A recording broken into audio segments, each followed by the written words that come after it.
Hi, I'm Robert, and this is That's the Movie. I'll be reviewing I Declare War. This is an indie flick from Canada, and it was finally here, released here in the United States. This movie is directed by Jason Lapierre and Robert Wilson, and it's written by Jason Lapierre. Okay, this movie is about these bunch of kids, neighborhood kids who a game called is pretty much just war. That's what it is. It's a game of capture the flag where there's a captain I think it is, and they all have two separate squads. So they pick their teams, like if they're gonna play a game of football or something, and then they have a whole two bases. They have to choose their bases, and they can't move their bases in the game during the game. And there's a white flag, usually underwear or some sort of pillowcase or something, and it's hanged up somewhere. So the whole point is they have these sticks and stuff, and it's supposed to be like it's a gun. And what they use is just their imagination, so it looks like if they're real guns. So while they're shooting at each other, they actually get shot and have to count to like 5 Mississippi or something. And to get someone out the game, they have to hit them with a balloon filled with red paint. And that would be either a grenade, it's called a grenade, and it kills them. That's how you kill people, with a grenade. And it's just a balloon filled with red paint. So the whole movie is just these two people going, these two squads going out on war, and it kind of feels a bit kind of like Lord of the Flies a bit, because one character in particular, the antagonist,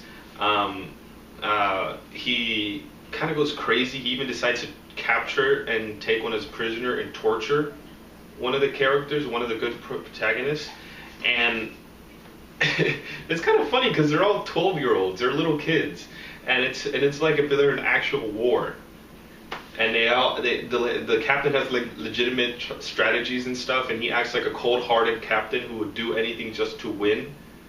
It doesn't matter who he puts his whose lives he puts on the lines. I mean, it's just his friends and stuff.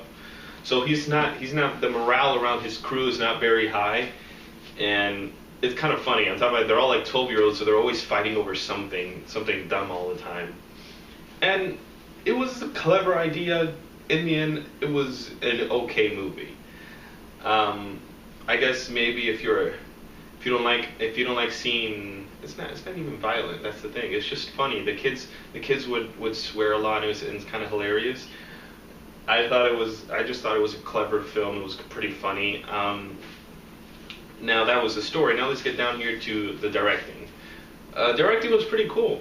It was two directors. It was co-directed by Jason Lapierre and Robert Wilson, and they were fine. There were some pretty cool shots a few times.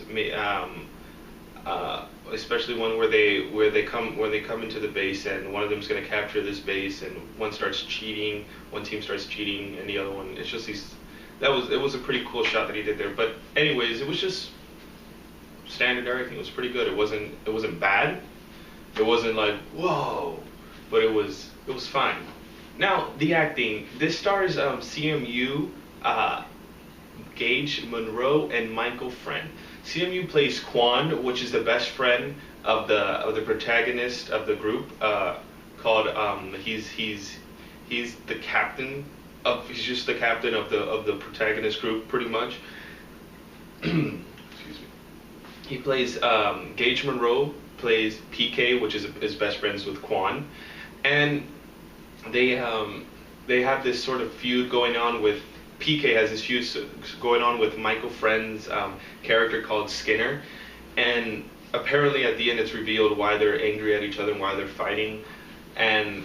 Skinner is the antagonist in this, and he's like the rival here. And Skinner decides to take Quan prisoner, so he tortures Quan, and it kind of gets into that Lord of the Flies feeling, where these kids are forced to do things they shouldn't do because they're kids and there's no adults supervising them. What would they do? And not necessarily forced. It's just the kid Skinner is a bit psycho. Like he would probably grow up to be a psychopath. Maybe a Michael Manson or a bad Dexter, something like that. He's just a bad kid, not one you'd probably want to hang around. And he's kind of like a sore loser on top of that, so it makes it even worse. He's kind of annoying. I really hated him, like almost as much as I hate Joffrey, King Joffrey from Game of Thrones, and Umbridge from Harry Potter. He was a very, like, I hated him. I didn't like him at all. One of those really annoying kids. Probably brought back, like, childhood memories from obnoxious children. But anyways, that means he did a fantastic job, by the way, the actor then, to really piss me off the whole movie. And I really liked also PK, because he acted kind of like this cold-hearted, general who's been through a lot. And he's just really a bunch of kids just playing games. And apparently he's undefeated, too. He's undefeated, so this game almost came close. It's kind of like, it's this game where he's having a hard time and he has to win this one. Because if not, it'll break his losing streak, and he doesn't want that. So, they did a good job, and so was the Quan kid. He was kind of funny, because he was just, there's this one moment where he gets something about torturing. It's just funny, because in the end, you kind of figure out they're little kids, and they're not really taking this seriously, and it's like they just think everything's friggin' awesome for some reason. That's what they thought all the movie. But it was good. It was a good, fun indie flick. I enjoyed it. Go see it. Maybe not, depending if you like watching movies with lots of children in them. If you don't like seeing little kids swearing, then I guess it's not that bad in this movie. But it's still pretty funny. It's a good, funny movie. I enjoyed it. Something I haven't seen before, and I liked it. You can follow me on Twitter at TheRealRobertAH and on Facebook, and you can check out my column at thesashamarinashow.com. And yeah, that's the movie.